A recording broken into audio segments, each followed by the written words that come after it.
everyone. I have received a few inquiries in the recent past regarding when's the best time to do yoga, when's the best time to do some stretches, what should it look like, how long should I focus, all the good stuff.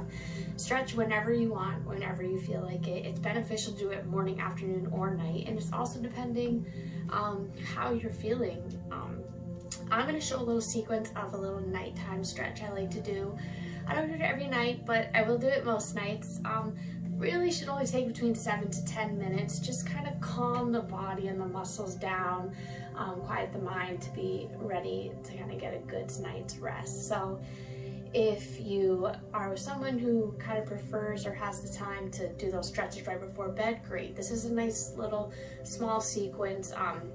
Every posture we go into, we should be holding just about 3 to 5 breaths, so it's not too long. Again, we're just winding down from the end of the day. So I'll take you through a little sequence. We're gonna start in hero's pose, what I call. I'll be facing my bed. Obviously, I end up in the bed when you're ready to go. My good old dog here will just be a prop because she's lazy. So we're just gonna start. I'll mostly be facing the bed because that's how I'll do it. So we just find a nice comfortable seated position, usually hero's pose, just sitting nice and tall, facing the bed, hands on the knees, close your eyes, and just find that nice deep breath. And again, we're just going for 3 to 5 breaths on these. Close your eyes, down low, shoulders back, nice and neutral spine, and just breathe.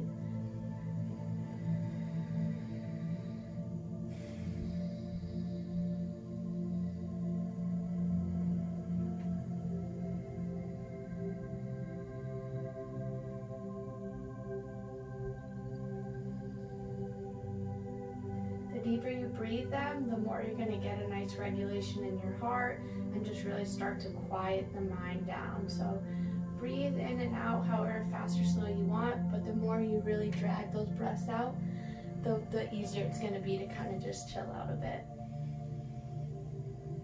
So you can either take a move from the bed or just turn to the side. We'll fall into a nice child's pose. And if it's end of the day, you can open your knees out because we should be feeling pretty limber. If not, especially if we have a little bit of back stiffness, knees underneath you. So whatever feels good, guys. Finding a nice child's pose, arms out, really extend forward, and just bring that forehead all the way down.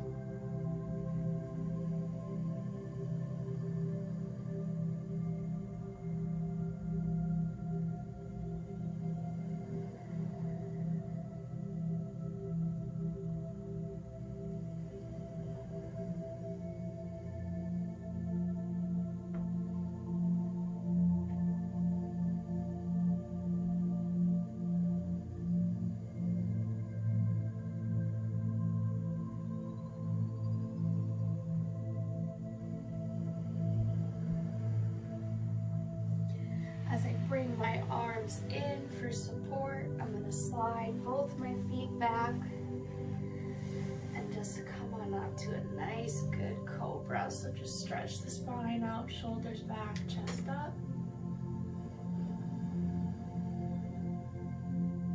Really just kind of let the spinals collapse down to that lower back. Try to not hold too much tension in the upper back. Use this time, if you want to roll your ankles out, go ahead and roll those ankles out. Keep the shoulders back, not too much shrugged up in our ears. You can bring that head back if your neck and cervical spine allows you on that last breath.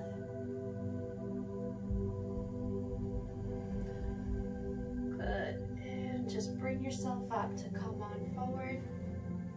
If you turn to the side, just go back to facing your bed. I'm going to widen my knees. You can widen them as much as you would like, or you can have them right underneath the hips. Put your hands anywhere from the half of your forearms all the way down to your hands. The further back you scooch, the bigger of a stretch this is going to be. And as I exhale with Cali, I'm going to try to let my head, my ears completely fall through those biceps. The more you let go, the more of a nice stretch you're gonna get here.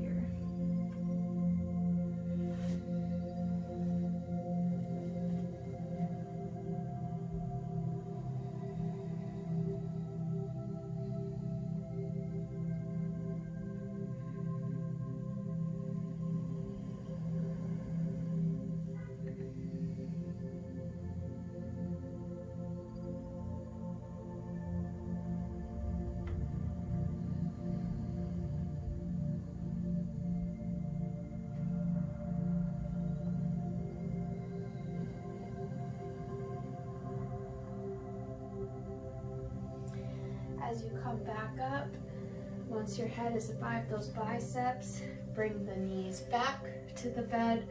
A few options here when we go into our camel pose. Stay sitting on your heels for more of a stretch. If you're really feeling it and feeling good, you can rise those hips up. It will go over both really quick. So I'm down on my knees are together, down on my heels. All I'm doing is bringing my hands behind me and just creating that nice arch in my back. If there's no pain or restriction in the cervical spine, please just let that head. The more you bring your chest up, the more of a nice stretch we're gonna get. Our more advanced movement is just coming up on those heels, putting my hands on my lower back for support, creating the arch in my upper back as I start to fall into that camel. If your body allows you, you can reach down to that left heel, right heel, wherever we're at here. So our 3 breaths. The focus is really creating that arch in our upper spine, so it's our chest that we want to be pushing up, not so much our lower stomach.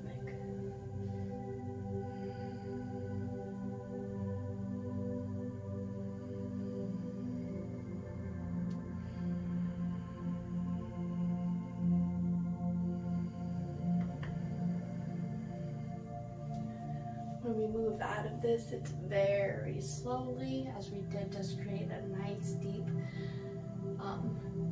arch in our spine. I'm going to use my bed to come on up to my toes.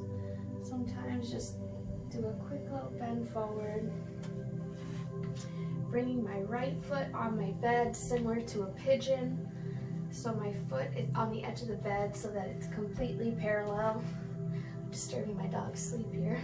And we're just gonna push down with the hips.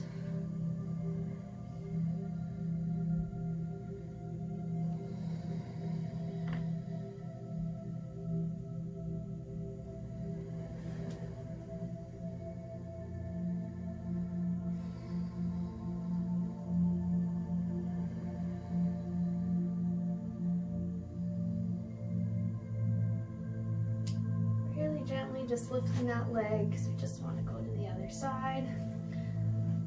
Right leg, left leg now comes parallel to the edge of the bed.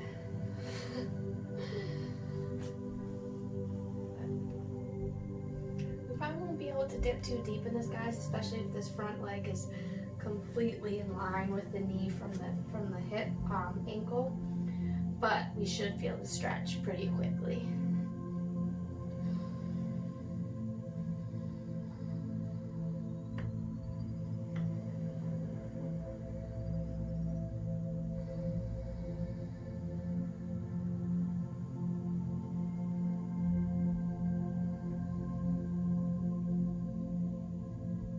From here, I just take this opportunity to climb into bed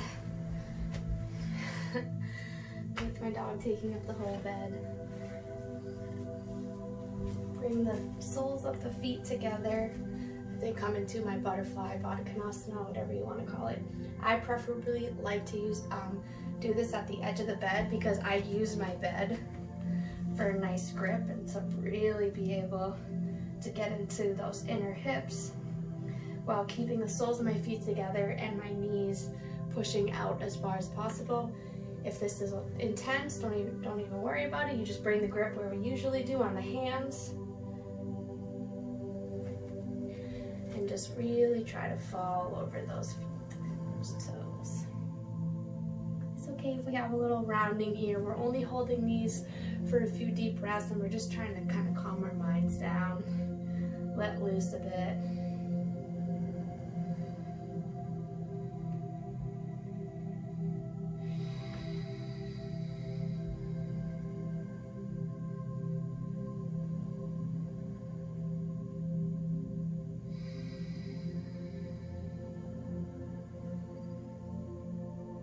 Every exhale, I fall just slightly deeper into it, tiny bit closer to my nose and my toes. My nose and my toes. Good. And we'll just finish off going into our lying position. Sorry, Kelly. Just gotta move you a little bit. So I'm just gonna come to my lying, take both my knees together, and just let them drop to one side, going into a doubled leg supine twist, or just getting a nice little wringing of the spine, wringing out everything you did today. So just relax. Knees are to the right, my head and my arm are coming to the left. Knees are on top of each other, so it's not too intense. We're not trying to get this top knee on the bed. We have our knees stacked on top of each other, both coming to one side as we twist our upper body to the next.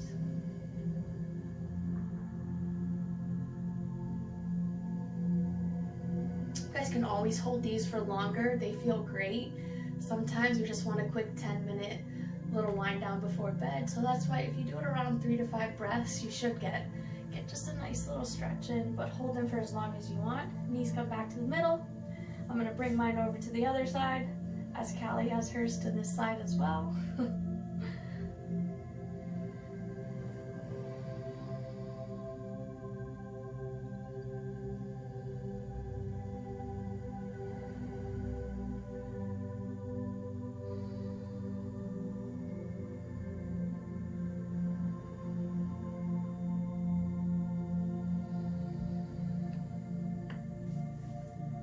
As I slowly start to bring my upper body and my knees back to center, I usually end with just bringing those knees in, creating a nice tight ball. So I bring my head, everything to my knees.